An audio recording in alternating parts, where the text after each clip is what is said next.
Muchas bendiciones, que hoy la gloria de Dios se derrame sobre sus vidas, sobre sus mentes, sobre sus corazones y sobre toda cosa que vayan a hacer. Que la misericordia, el amor de Dios esté llenando sus corazones para que puedan tener paz y puedan dedicarse sosegadamente a hacer todas las cosas que hay que hacer en este día. Amén. Proverbios 28, versículos 27 y 28. El que da al pobre no tendrá pobreza, mas el que aparta sus ojos tendrá muchas maldiciones. Cuando los impíos son levantados, se esconde el hombre, mas cuando perecen los justos, se multiplica. Cuando da al pobre, el que da al pobre no tendrá pobreza. Volvemos a recordar que los pobres son las personas que tienen escasez económica, y de esos pobres es que está hablando aquí la palabra.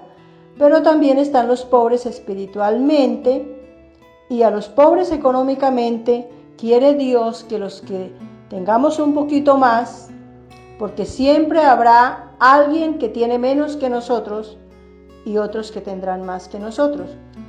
Pero cada persona, y sobre todo en el caso del que tiene muy poco o nada, como pasa en algunos momentos, nosotros los que Dios en su amor y misericordia nos ha provisto, porque lo que tenemos no es de nosotros, entonces nosotros debemos compartirle a esas personas, recordando que estamos hablando de personas que no es porque sea perezosa, no es porque sea desordenada, no es porque sea sinvergüenza, sino porque la circunstancia lo está llevando a un momento de dificultad. Por ejemplo, en estos tiempos donde la gente no puede trabajar, no hay fuentes de ingreso, aunque hay muchas otras maneras de trabajar, de no solamente ser empleado, sino que también se puede trabajar desde lo independiente.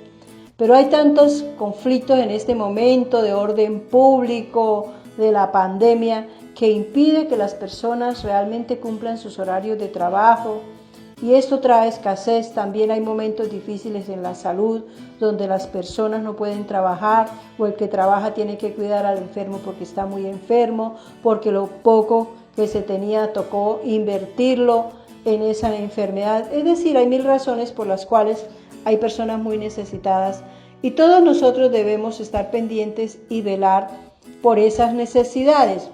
Porque recordemos que la palabra de Dios también nos enseña que los pobres es uno de los grupos sociales que Dios defiende a capa y espada.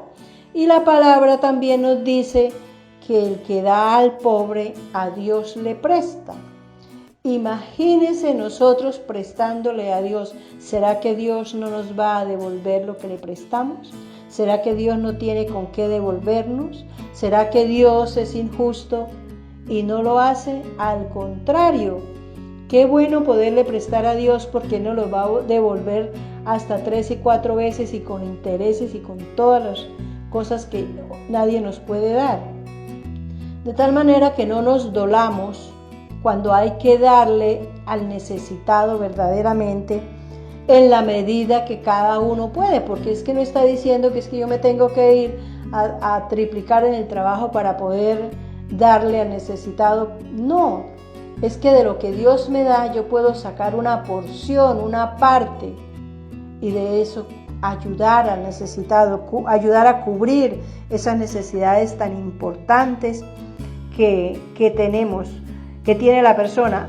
También dice la palabra que cuando nosotros damos conforme al corazón, conforme a lo que Dios pone en nuestro corazón que demos, que eso va a resultar en acciones de gracia. Significa que cuando la persona recibe la ayuda, le va a dar gracias a Dios. Incluso el que no conoce mucho de Dios le da gracias a Dios, y esa gratitud llega al corazón de Dios, y eso hace que el nombre de Dios sea exaltado. Ahora, si nosotros conocemos de Dios, pues con mayor razón va a ser reconocido su nombre, porque algo de lo que debemos hacer cuando las personas nos dan las gracias, que es casi siempre, hacerles saber que no fuimos nosotros, sino Dios que puso la bendición en mis manos para hacérselas llegar a ellos, que es Dios el que está mirando su necesidad y que nosotros solamente somos instrumentos para ellos y por lo tanto que le den gracias a Dios.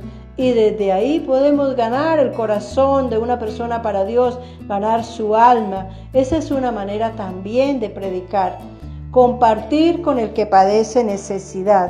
De tal manera que este proverbio es muy importante, este texto bíblico, y que lo debemos tener en cuenta para que siempre podamos ayudar al necesitado. Volvemos a reiterar en eso. Porque, por ejemplo, el indigente que está en la calle, que coge la plata y se la consume en droga y luego viene a pedir comida, ese no es un necesitado, es un necesitado espiritualmente que hay que predicarle. Pero si yo le comparto, si yo me pongo a cuidarlo, pues le estoy consintiendo lo que está haciendo mal hecho y no dejamos que Dios le apriete la tuerquita y entienda que tiene que cambiar. Entonces son cosas que debemos tener mucho cuidado y muchos otros que piden, porque es que aquí no me está diciendo Dios que le dé al que pide, me está diciendo que le dé al necesitado, y esa parte es muy importante que la tengamos en cuenta. Y cuando dice que cuando los impíos son levantados se esconde el hombre, dice más, cuando perecen los justos se multiplican. Está hablando de que cuando el malo se levanta, cuando aparecen, pues todos queremos huir de ese tipo de personas porque sabemos que nos va a causar daño y tenemos que ser prudentes, y en eso también tenemos que ser responsables, porque a veces creemos que como somos cristianos, entonces no le podemos enfrentar al que salga y que no nos va a pasar nada, que puedo salir a la calle con mi celular y ponerme a hablar, y que puedo dejar la puerta abierta y que puedo contar la plata en la calle. Muchos errores que la gente comete creyendo que porque tiene a Dios, Dios le va a cuidar, y Dios cuida cuando somos prudentes o cuando la circunstancia nos ve y nos enfrenta a una situación que no queremos hacer. Pero mientras tanto nosotros tenemos que ser prudentes. Lo que está pasando en esta pandemia, no usan el tapabocas y hacen reuniones y hacen toda cuanta locura se les ocurre y quieren que no se enfermen. Muchas personas se enferman no porque estén cometiendo esos errores, pero la gran mayoría está causando ese daño y causándoselo a otros, porque como tengo a Dios, Dios me cuida, no, Dios me está diciendo cómo me debo cuidar. Y es algo de lo que debemos tener en cuenta y hacerlo con mucha responsabilidad. Amén. Dios les continúe bendiciendo poderosamente. En Cristo siempre seremos bendecidos, prosperados y en victoria. Habla la pastora Rosalba Suárez de Iglesia Misionera de Bucaramanga, y recuerde que Dios te ve.